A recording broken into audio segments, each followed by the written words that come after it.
I stood at the entrance of Vance Tower, the building that used to bear my family's name, before they renamed it after stealing everything from me, and watched the security guard's face drain of color as he listened to whoever was on the other end of that phone call. The flash of cameras exploded around me like fireworks, but all I could focus on was Julian's face frozen in disbelief as the guard turned to him and said the words that would change everything. "Mr. Thorne, I'm afraid there's been a mistake. This woman owns the building."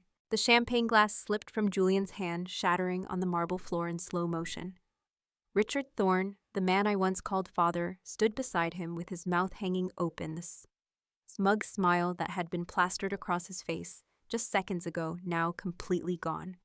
Marcus Sterling, Julian's longtime business partner and my former fiancé, actually stumbled backward, nearly tripping over his own expensive Italian shoes. I took a step forward, my heels clicking against the floor with the precision of a metronome, each sound echoing through the suddenly silent lobby. "Gentlemen," I said, my voice carrying across the crowd of New York's elite, who had gathered for what they thought would be Richard Thorne's triumphant gala, celebrating his new empire. "I believe you're standing in my building. But before I tell you how I got here, before I explain how the girl they threw out onto the streets came to own the very tower they're celebrating in, I need you to do something for me. If you want to hear how I took down the people who destroyed me, if you want to know how I turned their betrayal into my greatest weapon, hit that like button right now. Subscribe because this story gets so much better. And comment below telling me what you would do if someone stole everything from you, because trust me, what I did will shock you." Now let me take you back to where this all started 3 years ago, when I was still naive enough to believe that family meant something. I remember the exact moment my world fell apart. It was a Tuesday morning in October, unseasonably cold for New York, the kind of morning where your breath creates clouds in the air and the wind cuts through even the thickest coat. I had arrived at Vance Holdings headquarters at 6 in the morning, like I did every day, clutching my third coffee of the morning, because I had been up until 2, working on the quarterly report. I was 26 years old, the adopted daughter of Richard Thorne, who had married into the Vance family, and I had spent the last 8 years of my life trying to prove I deserved the name I carried. My biological parents had died in a car accident when I was 10, and Richard had taken me in, raised me alongside his nephew Julian, and promised me that one day I would help lead the family business. "You're part of this family now, Aurora," he had told me on my first day living in his mansion, his hand heavy on my shoulder. "Work hard, stay loyal, and you'll have a place here forever." I had believed him. God, I was so stupid. So incredibly, devastatingly stupid. That morning, I walked into the executive conference room on the 42nd floor with my usual vanilla latte, my laptop bag slung over my shoulder, mentally preparing for the weekly strategy meeting where I would present my analysis of our latest acquisition opportunities. Instead, I found 12 board members seated around the long mahogany table, their faces grave and uncomfortable like mourners at a funeral. Richard sat at the head in his leather chair, his expression cold and distant in a way I had never seen before, like he was looking at a stranger rather than the daughter he had raised for 16 years. Julian stood behind him, arms crossed over his custom-tailored suit, with that smirk I should have recognized as dangerous years earlier. That smirk that said he knew something I didn't, that he was about to enjoy watching me suffer. The air in the room felt wrong, heavy, oppressive. "Aurora," Richard said, not even looking at me directly, his eyes fixed on some papers in front of him. "Sit down. Not good morning, not how are you. Just sit down," in that tone that made my stomach drop. I sat in the chair closest to the door, my hands suddenly shaking so badly that coffee sloshed over the rim of my cup and onto my cream-colored blouse. A brown stain spread across the fabric, and I thought absurdly that this was my favorite shirt, that I would never get the stain out. Something was terribly wrong. I could feel it in the air, thick and suffocating, like the room had been drained of oxygen. "We've discovered some irregularities in the company's financial records."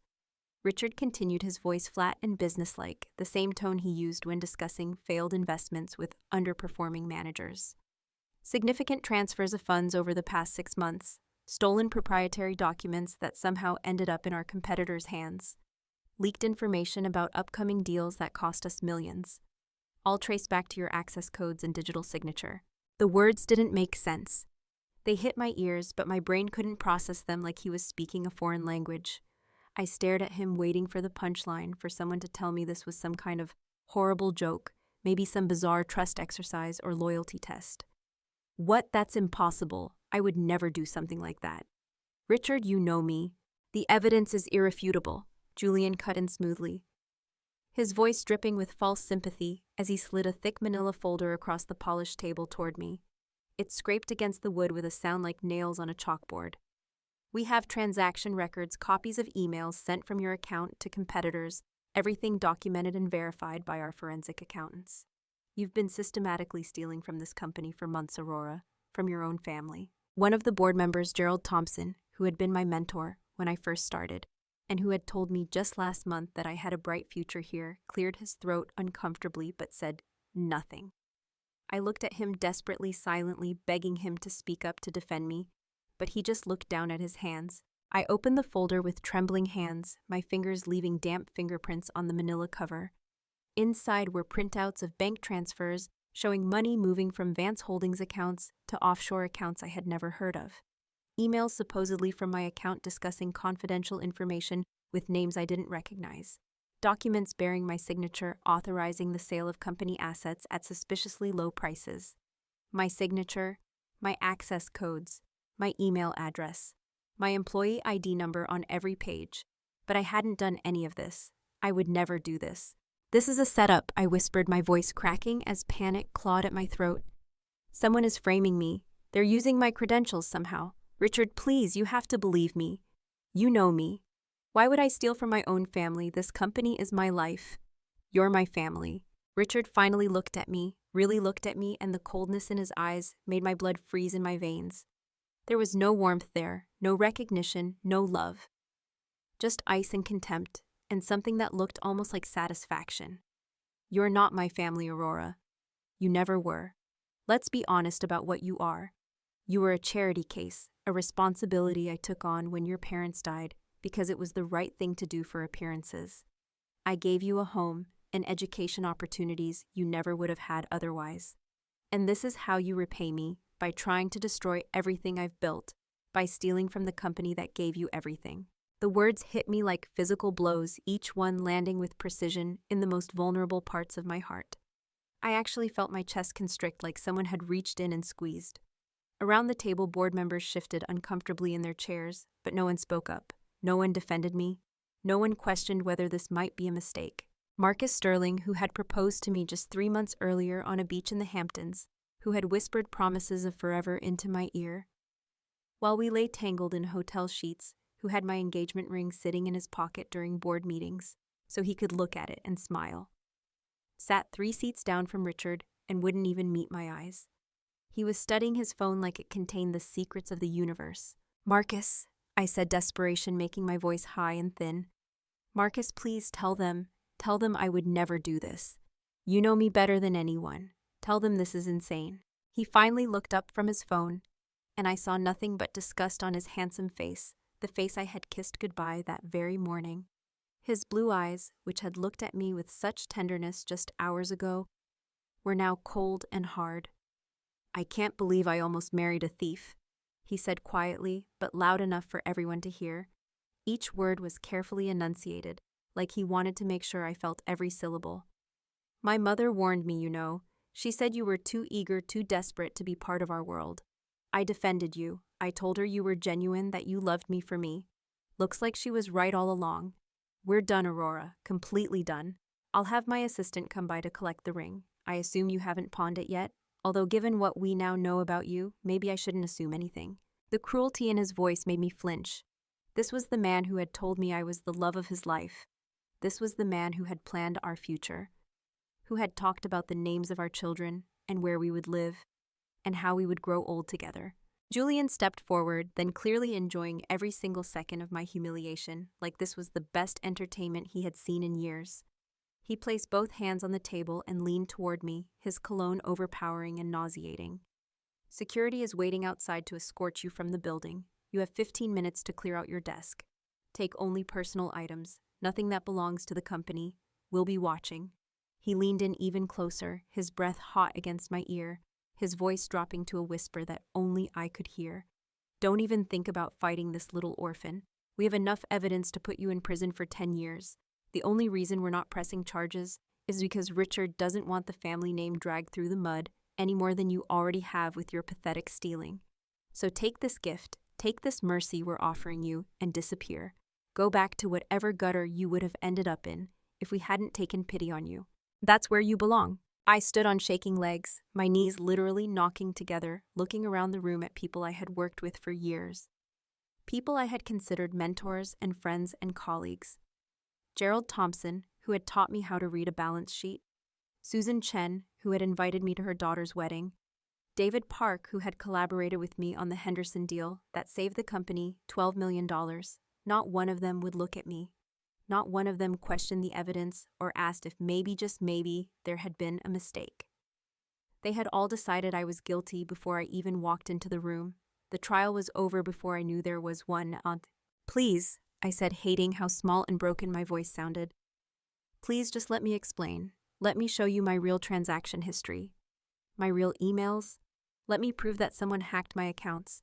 Enough, Richard said sharply, his fist coming down on the table with a bang that made me jump. You're embarrassing yourself, Aurora. You're embarrassing all of us. Security, now.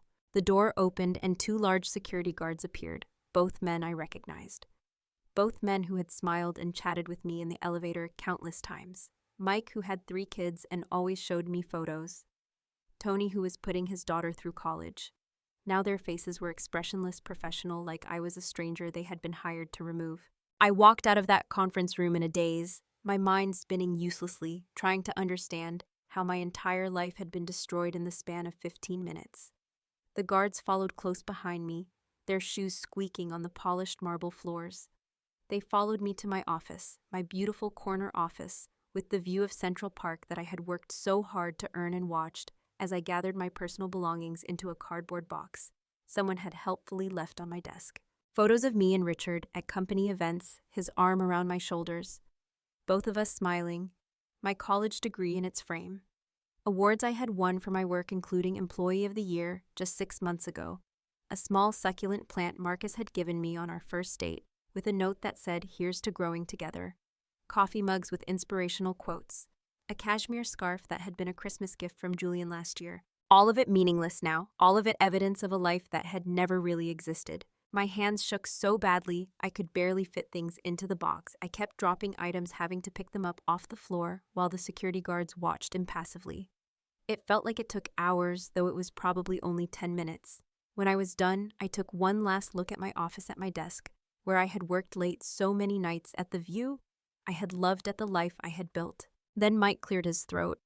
"Ma'am, we need to go now." They escorted me through the main floor, past the rows of cubicles where junior analysts worked, past the receptionist desk, where Sandra sat, her mouth falling open as she watched me being walked out by security, past the break room where a group of interns were gathered around the coffee machine, their conversation stopping dead as we passed, past the elevator banks where senior executives waited, all of them turning to stare. The whispers started immediately following me like a toxic cloud.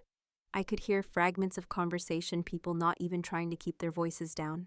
"Is that Aurora Vance? I heard she's been stealing for months. Can you believe it? Richard took her in and this is how she repays him?" I always thought there was something off about her. Poor Richard, poor Marcus. The elevator ride down 42 floors felt like it took an eternity. I stood between Mike and Tony, clutching my cardboard box, staring at my distorted reflection in the polished elevator doors. The woman staring back at me looked broken. Her mascara slightly smudged, her favorite blouse stained with coffee, her whole world collapsing around her. When we reached the lobby, it seemed like everyone stopped to watch. The massive gleaming lobby, with its marble floors and modern art installations, and the giant Vance Holdings logo on the wall. I had walked through this lobby thousands of times, had felt pride every time I saw that logo. Now it felt like walking through a gauntlet of judgment. They left me on the sidewalk outside Vance Holdings with my cardboard box and nothing else. No explanation, no chance to defend myself, no mercy. Just the cold October wind and the sound of the city around me, and the weight of absolute betrayal settling into my bones. I stood there in the bitter wind, wearing my stained designer suit that I could no longer afford to replace, holding a box of worthless memories, and watched the building that had been my second home for 8 years. The building where I had spent more time than anywhere else lock its doors against me. Behind me, I could hear someone calling security on their phone. "Yeah, she's still standing outside. Should we call the police if she doesn't leave?" That was the moment I should have broken.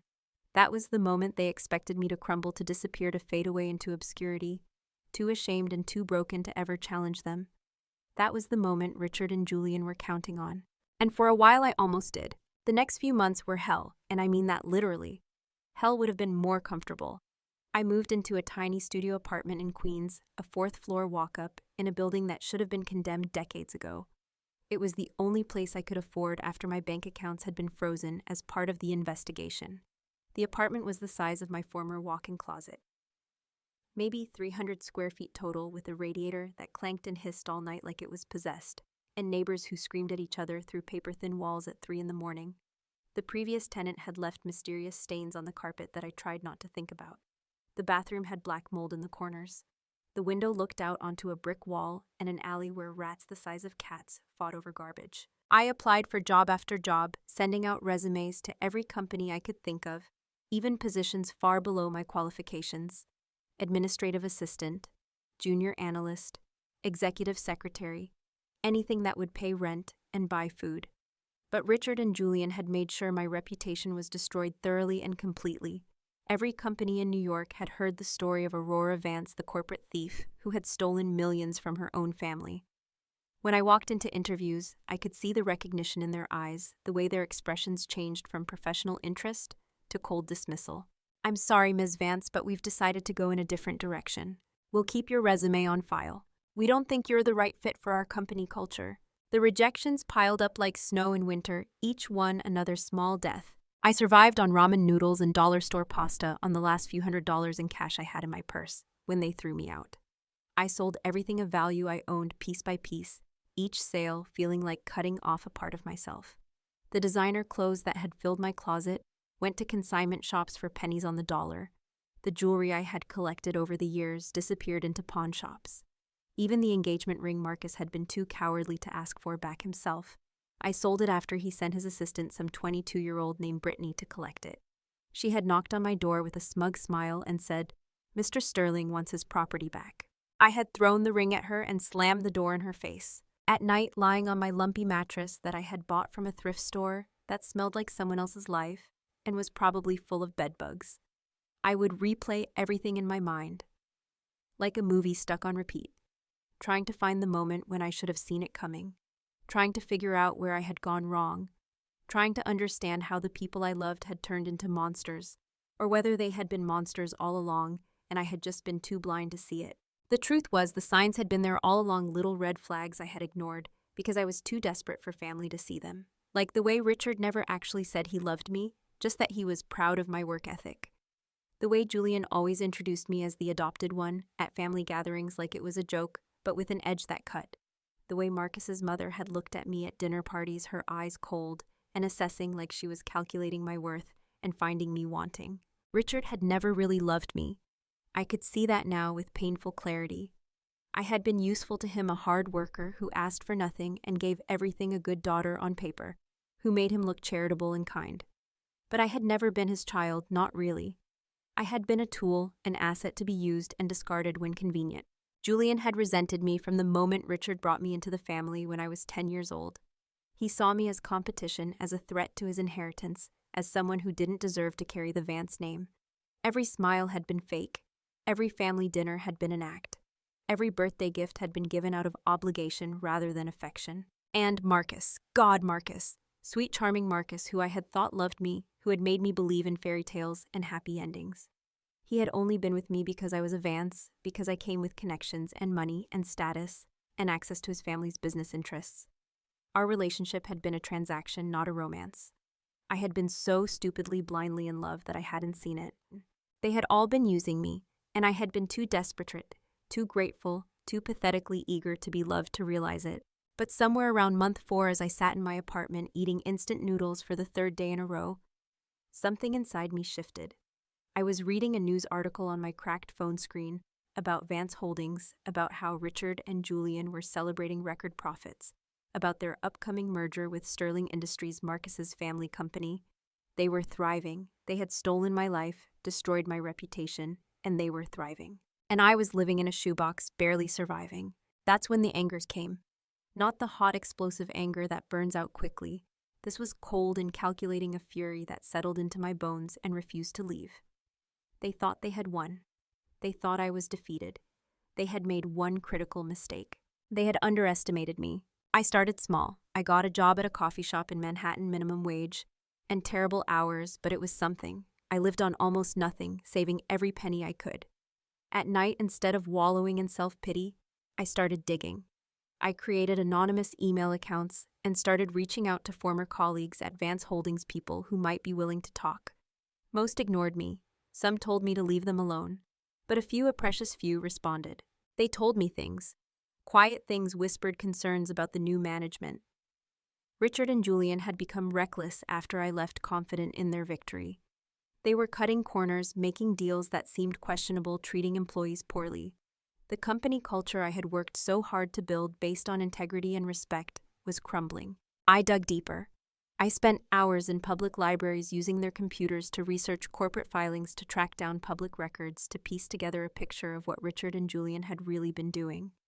And slowly, over months of painstaking work, I began to see the truth. They hadn't just framed me. They had been embezzling from Vance Holdings for years, long before they ever accused me.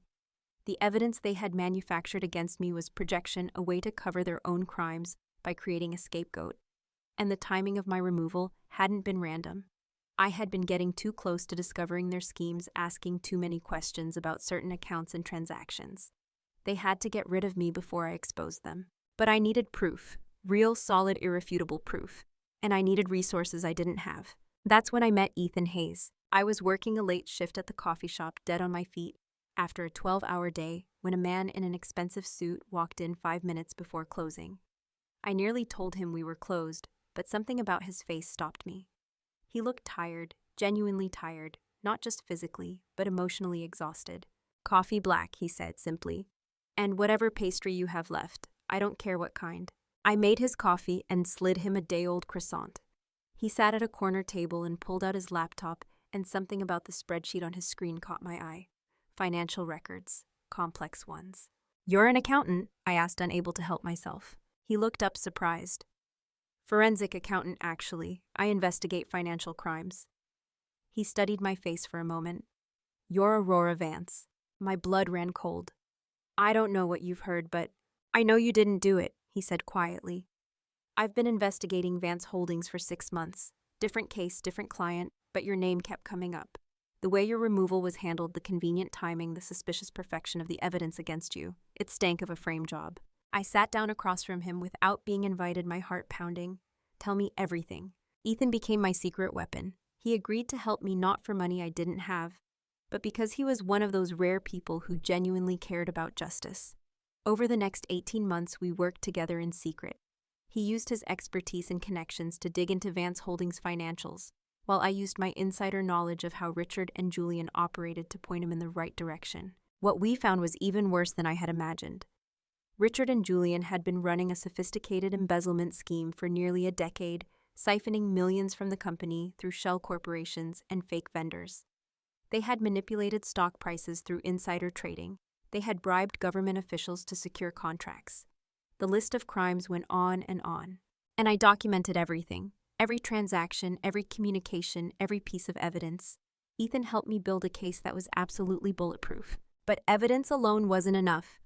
I needed money, real money, to make my next moves. So I did something they never expected. I went back to school, online classes at night, while working multiple jobs during the day. I got my MBA and my CFA credentials that would make me legitimate in the business world again. I networked carefully and quietly, rebuilding my reputation one conversation at a time with people who were willing to listen to my side of the story. And I invested. Every dollar I could scrape together went into the stock market. I was good at it. I always had been. And with the financial education I was getting and the market knowledge I had from my years at Vance Holdings, I started making money. Real money.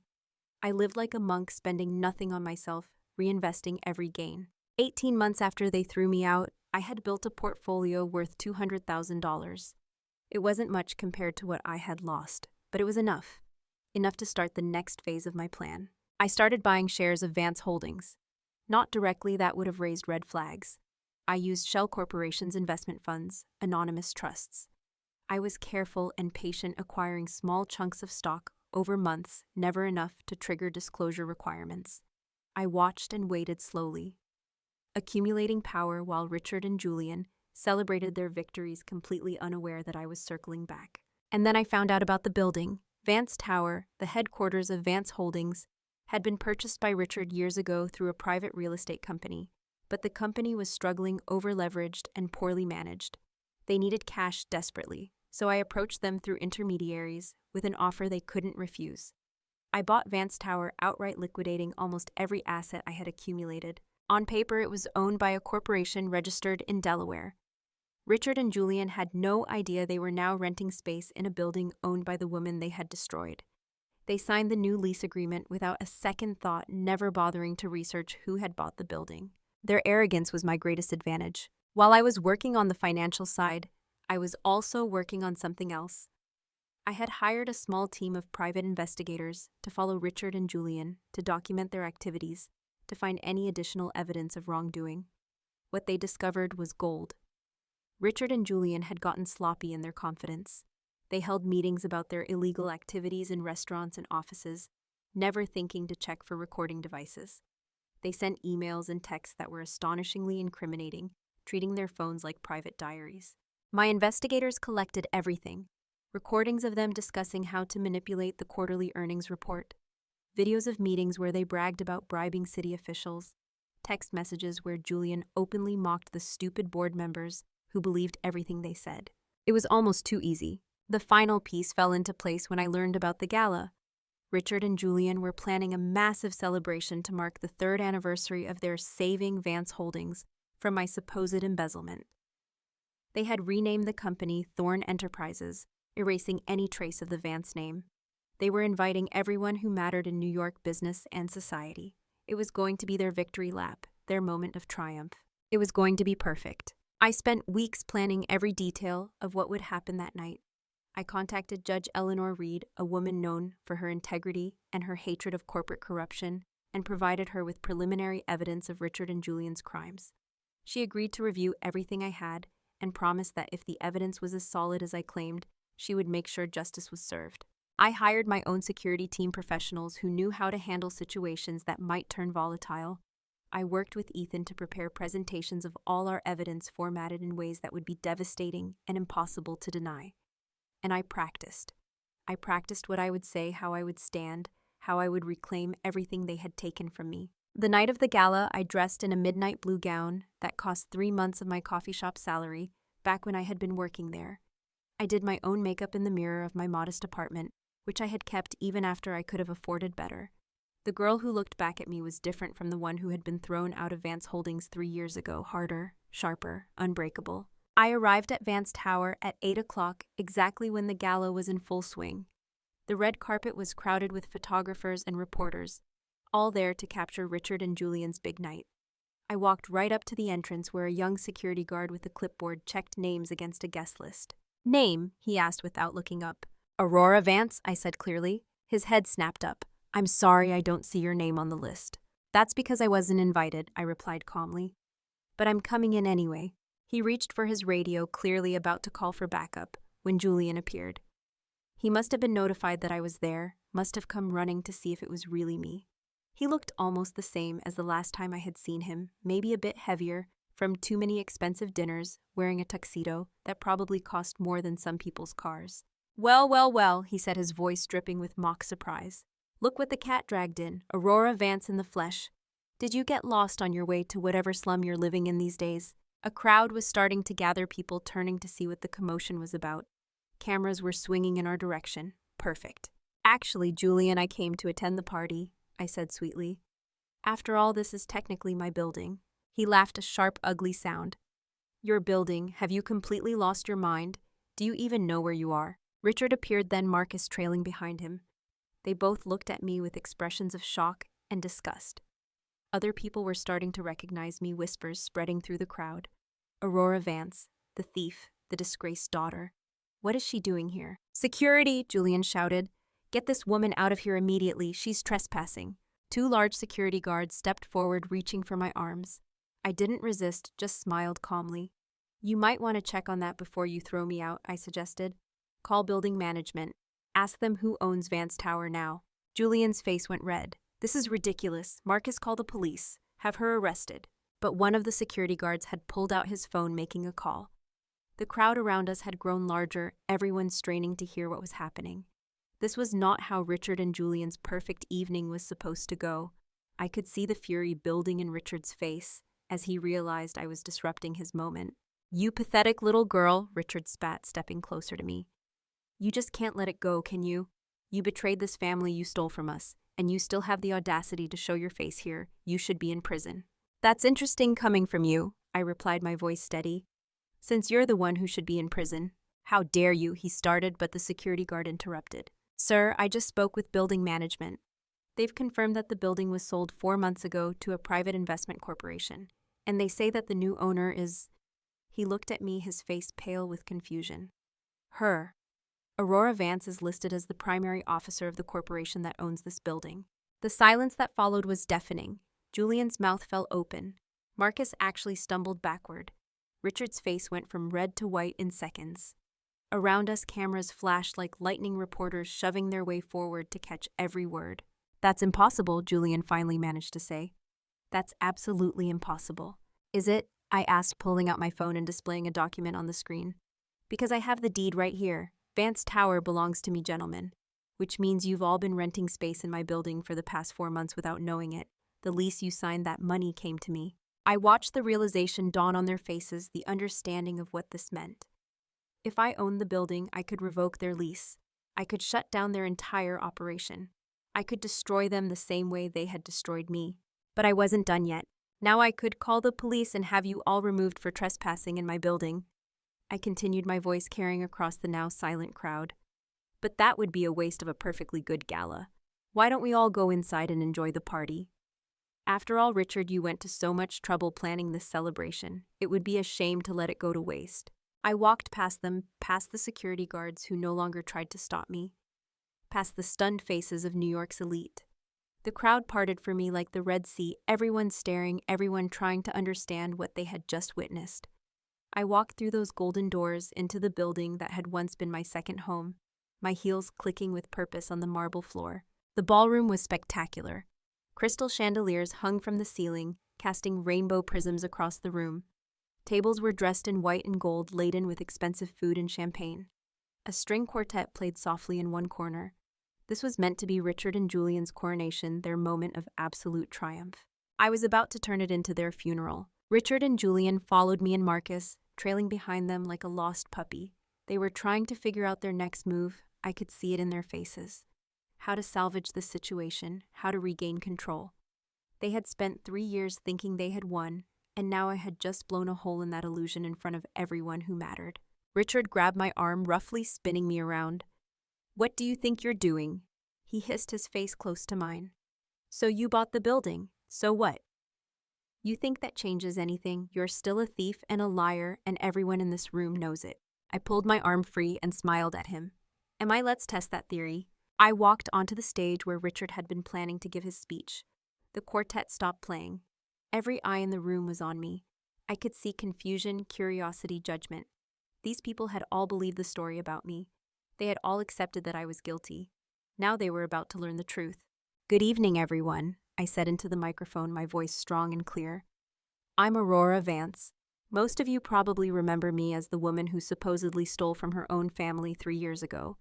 The ungrateful adopted daughter who betrayed the man who raised her.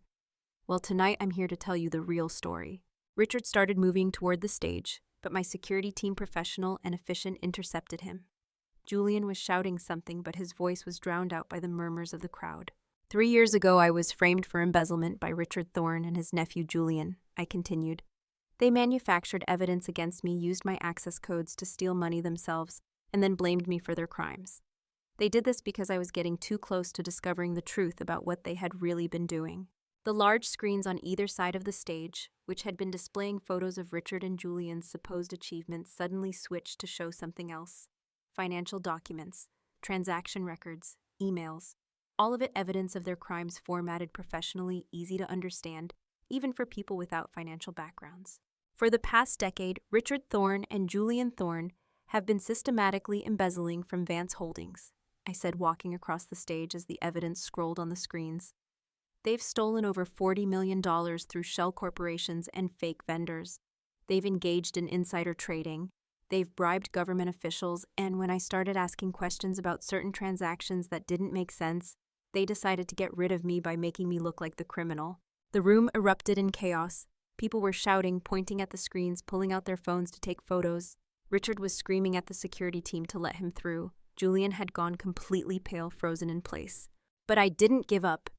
I continued, my voice rising above the noise. I spent 3 years gathering evidence, building my case, and preparing for this moment. And now I'd like to show you some of my favorite pieces of evidence.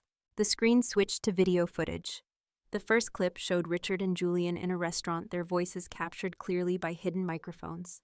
They were discussing how to manipulate the quarterly earnings report, laughing about how easy it was to fool the board. The next clip was even better. Julian was on camera in his office telling Marcus about how they had framed me. "The stupid girl never saw it coming," he said with a smirk. "She actually thought we cared about her, like we'd ever let some orphan actually be part of this family." Marcus's face on the screen was particularly interesting. He hadn't known about the framing. The shock and horror in his expression was genuine. Whatever else he was, he apparently hadn't been part of that particular crime. The final clip was the most damning. Richard in his home office on the phone with someone discussing a bribe to a city council member. "Just make sure the money can't be traced back to us," he said casually. "And if anyone asks questions, we'll just blame it on some junior accountant. We've done it before." When the video ended, the silence in the ballroom was absolute. Every single person was staring at Richard and Julian with expressions of shock, disgust, and anger. These were their peers, their business associates, their friends. And they had just watched proof of systematic criminal behavior spanning years. I stepped back up to the microphone. "I've provided all of this evidence to Judge Eleanor Reed, who has been investigating Vance Holdings for the past 6 months based on information I supplied. There are federal prosecutors outside this building right now, waiting to take Richard and Julian into custody. But I wanted to do this here in front of all of you because you all believe them. You all accepted their version of events without question. You all turned your backs on me when I needed you most." My voice cracked slightly on those last words, 3 years of pain and anger, finally breaking through my controlled facade. "I am not a thief. I am not a liar. I am the woman who spent 3 years crawling back from nothing because I refused to let them win. And tonight, I'm taking back everything they stole from me." The doors to the ballroom burst open. Federal agents in suits streamed in, followed by uniformed police officers. Richard tried to run, but he didn't make it 3 steps before agents had him on the ground, handcuffs clicking around his wrists. Julian stood, frozen, tears running down his face as they cuffed him too. I stood on that stage and watched them being led away in handcuffs, past the crowd of people who had once respected them, who had once called them friends. Every camera in the room was recording. Tomorrow this would be headline news across the country. The fall of Richard Thorne and his corrupt empire. As they were being pushed through the doors, Richard looked back at me one last time. The hatred in his eyes was pure and absolute. "You'll regret this," he spat. "You've destroyed everything." "No," I replied, my voice carrying across the silent ballroom. "You destroyed everything. I'm just making sure you pay for it." The aftermath of that night was a whirlwind.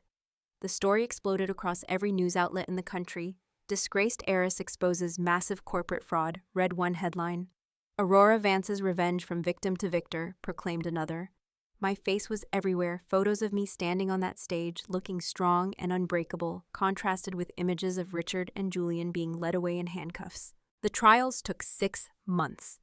Richard and Julian tried everything. They hired the best defense attorneys money could buy. They attempted to discredit the evidence to claim it had been manufactured. They tried to paint me as vindictive and obsessed. But Ethan and I had been too thorough. Every piece of evidence was authenticated by multiple experts. Every recording was verified as genuine. Every transaction could be traced and documented. In the end, Richard Thorne was sentenced to 25 years in federal prison for fraud, embezzlement, and bribery. Julian got 18 years for his role in the crimes. Marcus, who had cooperated with prosecutors and testified against them once he understood the full scope of their corruption, received probation and community service. He came to me afterward trying to apologize, trying to explain that he hadn't known about the frame job. I listened to him for exactly 3 minutes. Then I cut him off. Marcus, you might not have known about how they framed me, but you knew me. You were supposed to love me. And the moment things got difficult, the moment they accused me, you didn't even question it. You just accepted that I was guilty and threw me away. That tells me everything I need to know about who you are." He left with tears in his eyes. I felt nothing watching him go. The court also ruled on the matter of Vance Holdings. Since the company had been built on stolen money and fraudulent practices, and since I was the rightful heir to the Vance family fortune that had been used to establish the company, originally control of Vance Holdings reverted to me, not Thorne Enterprises, not some compromised version. The original company, the one my adoptive grandfather had built, the one that bore my name. I renamed it Vance Industries and began the process of rebuilding it from the ground up. The first thing I did was fire every single executive who had been complicit in Richard and Julian's schemes, or who had turned a blind eye to their corruption. I brought in new leadership people who shared my vision for a company built on integrity and transparency. I implemented strict ethical guidelines and oversight procedures to ensure nothing like this could ever happen again. Then I started making changes. Vance Industries had been focused primarily on real estate and financial services, but I had different plans. I shifted our focus to technology and sustainable development, investing in companies and projects that were actually making the world better. I established a foundation to support young people who had been orphaned or displaced, giving them educational opportunities and mentorship. People like I had once been before Richard pretended to care about me. The company flourished. Within 2 years, Vance Industries was worth 3 times what it had been under Richard's management. We were regularly ranked as one of the best places to work in New York.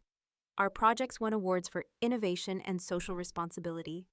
I appeared on the cover of Forbes with the headline, "Aurora Vance Rising from the Ashes." But success didn't erase the scars. There were still nights when I woke up in a cold sweat, reliving the moment they accused me, the humiliation of being escorted from the building, the months of poverty and desperation that followed. There were days when I looked at my reflection and barely recognized myself. The girl who had wanted nothing more than to be loved and accepted by her family was gone, replaced by this harder, sharper version, who trusted no one and questioned everything. Ethan, who had become one of my closest friends and most trusted advisors, told me I needed therapy. "You won," he said one day as we reviewed quarterly reports in my office. "You got justice. You rebuilt everything they destroyed. But Aurora, you're not okay. Anyone can see that." He was right. So I started seeing a therapist, Dr. Sarah Chen, who specialized in trauma and family dynamics. It was harder than any business challenge I had faced. Sitting in her office talking about my feelings, admitting to the pain and betrayal and anger that still consumed me, felt like weakness. But slowly, session by session, I started to heal. Not the quick, dramatic healing of movie montages, but the slow, painful process of actually dealing with what had happened to me. "You survived something that would have destroyed most people," Dr. Chen told me during one session. "You took that survival and turned it into something remarkable. But you can't just be strong all the time, Aurora. You have to let yourself feel the hurt too." So I did. I let myself grieve for the family I thought I had, for the father who was never really a father, for the life I had wanted that would never exist. I let myself feel angry, not the cold, calculated anger that had driven my revenge, but the hot, messy anger of a wounded child who deserved better. And slowly, underneath all that pain, I started to find something else. Myself. Not Aurora Vance, the grateful adopted daughter who tried so hard to earn love that was never real. Not Aurora Vance, the victim who had everything stolen from her. Not even Aurora Vance, the powerful CEO who brought down corrupt men and rebuilt an empire. Just Aurora, a woman who had been hurt and had survived. A woman who was flawed and complicated and still figuring things out. A woman who deserved love and respect and kindness, not because of what she could do for others, but simply because she existed. 3 years after that night at the gala, I stood in my office on the top floor of Vance Tower and looked out at the New York skyline. The sun was setting, painting the buildings in shades of gold and orange. It was beautiful. I had earned this view, this office, this success. Not through luck or someone else's charity, but through my own determination and intelligence and refusal to give up. My phone buzzed with the notification, a news alert. Richard and Julian's latest appeal had been denied. They would serve their full sentences. Good. I didn't take pleasure in their suffering, not anymore. I had worked past that need for them to hurt the way they had hurt me. But I was satisfied knowing they faced consequences for their actions. Justice, real justice, had been served. A knock at my door interrupted my thoughts. "Come in," I called. Ethan entered carrying a bottle of champagne and 2 glasses. "Special delivery," he announced with a smile. "We just closed the Henderson merger. Vance Industries is officially the 3rd largest technology investment firm on the East Coast." I smiled back, genuine warmth filling my chest. "We did it." "You did it," he corrected, pouring champagne into both glasses. "I just helped with the paperwork." We toasted the glasses, clinking softly. The champagne was expensive and delicious, and I savored it, thinking about how far I had come from those days of instant noodles and desperation. "You know what the best part is," I said after a moment. "It's not the money or the success or even the revenge.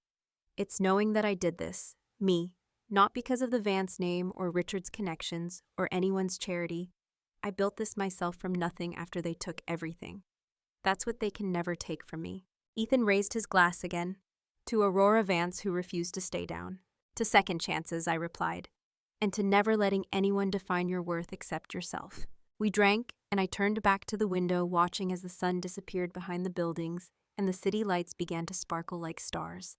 Somewhere in a federal prison, Richard was probably lying on an uncomfortable cot, thinking about everything he had lost. Somewhere else, Julian was doing the same. Marcus was probably at some society event trying to rebuild his reputation after being associated with their scandal. And here I was in an office with my name on the door, in a building with my name on the front, running a company with my name in its title. Not because someone had given it to me, because I had taken it back. My phone rang. It was Dr. Chen, our weekly session.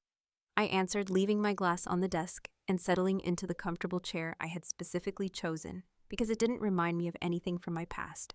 "Hi, Sarah," I said. "You're calling a little early." "I know, I'm sorry," she replied. "I'm actually calling about something different. I have a young woman I've been working with who just went through something similar to what you experienced. Family betrayal, lost everything trying to rebuild.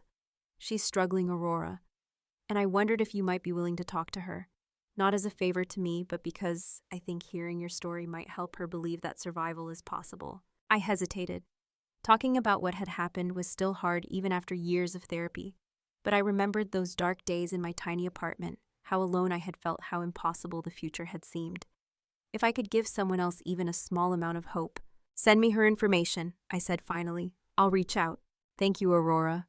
This will mean the world to her." After we hung up, I sat in my office for a long time thinking. My story had become something bigger than just me. It had become a symbol, proof that you could come back from betrayal and loss, that you could rebuild from ashes, that you could take back your power from people who thought they had destroyed you. Maybe that was my real victory. Not the money or the success or even the justice, but the ability to turn my pain into something that could help others. To show people that survival wasn't just possible, it was powerful. I opened my laptop and started composing an email to the young woman Dr. Chen had mentioned. "Dear Sarah," I began, then paused. What could I say that would actually help? What would I have wanted to hear during those dark days? Finally, I wrote, "I don't know what you're going through exactly, but I know what it feels like to lose everything. I know what it's like to be betrayed by people you loved and trusted. I know what it's like to feel like you'll never recover, like the pain will never end. But I'm writing to tell you that you will survive this. Not because you're special or lucky, but because you're strong enough. And one day you'll look back at this moment and realize it was the beginning of something better, not the end of everything good. Hold on. Keep fighting. Your story isn't over yet." I hit send and closed my laptop, feeling lighter somehow. The sun had fully set now, and the city was alive with light. Somewhere down there, people were living their lives, facing their own struggles, fighting their own battles. Some would win, some would lose. Some would give up, some would keep going.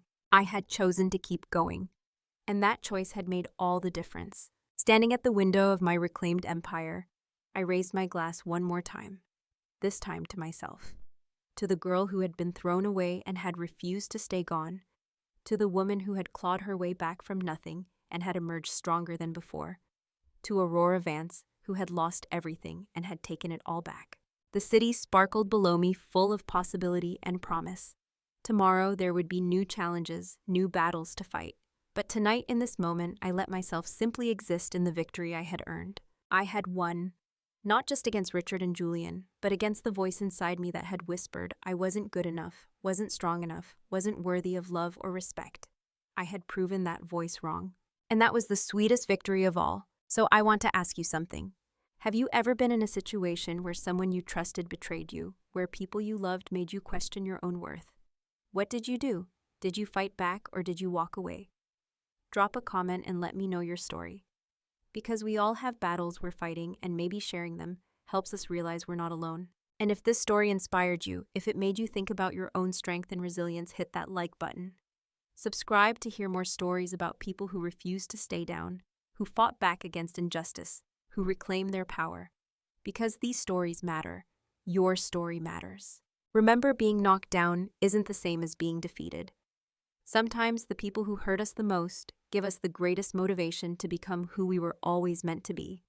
They just didn't expect us to actually do it. Don't let anyone else write your story. Take back your pen and write it yourself.